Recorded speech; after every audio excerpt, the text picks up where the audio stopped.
Mark Zuckerberg's public image was as rigid as the code he wrote. Today, that robotic persona has completely shattered. In 2014, Zuckerberg explained that he wore the same gray t-shirt every day to clear his life of frivolous decisions. By removing the silly choice of what to wear, he could focus entirely on his mission. It was a philosophy of extreme, joyless efficiency. But the Zuckerberg of 2024 is unrecognizable.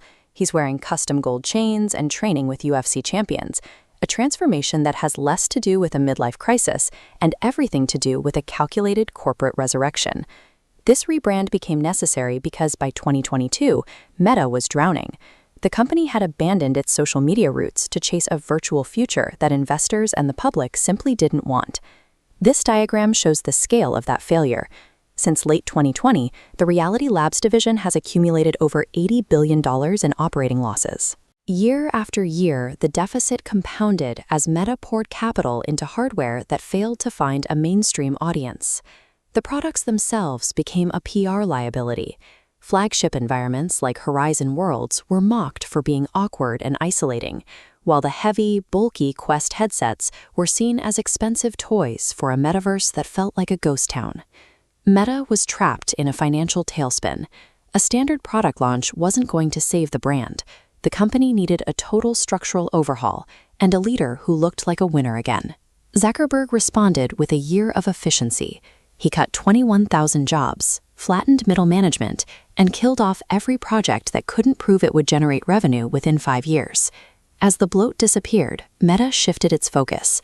They pivoted away from closed VR worlds and toward the most oppressive play in the history of artificial intelligence, the Llama models. Meta's strategy was to give away their multi-million-dollar AI models for free. By open-sourcing Llama, they created a massive developer ecosystem that commoditized AI technology, effectively undercutting the proprietary paid models of rivals like OpenAI. The strategy worked. In months, Meta's image shifted from a data-hoarding monopoly to the foundational superpower of the open-source AI movement. To sell this new, agile version of Meta, Zuckerberg had to retire the robotic version of himself. He deliberately abandoned the minimalist tech bro aesthetic for something much more imposing.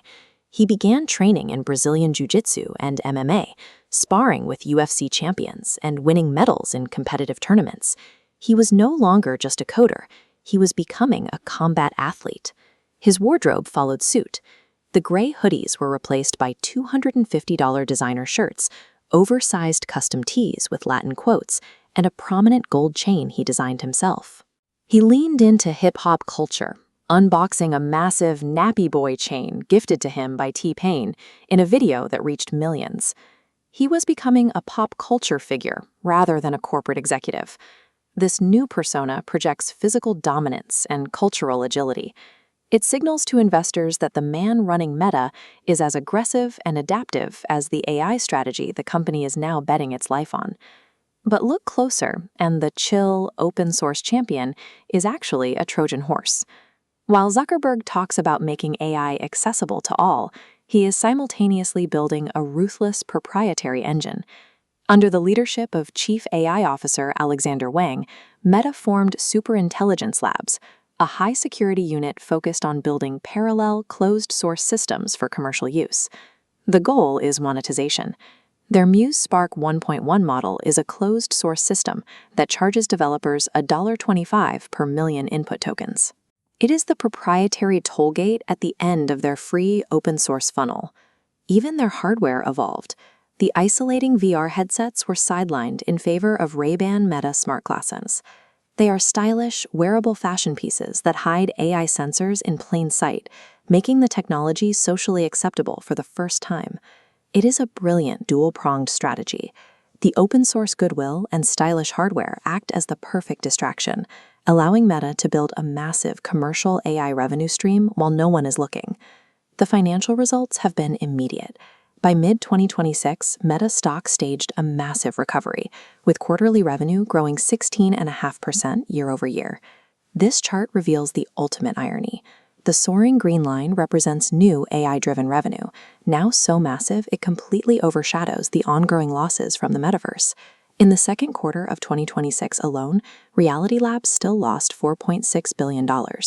But because the AI narrative is so strong, Wall Street has stopped punishing Meta for it.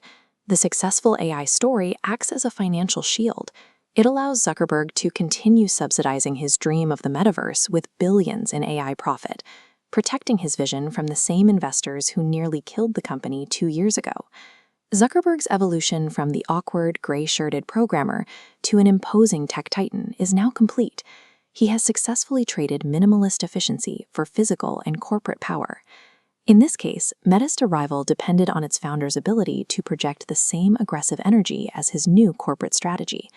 The technical pivot only worked because the person leading it looked like he was ready for a fight. Dominating the AI era required more than just new infrastructure. It required burning the gray t-shirt entirely. Zuckerberg's career shows that sometimes, to save your company's future, you have to kill the version of yourself that built it.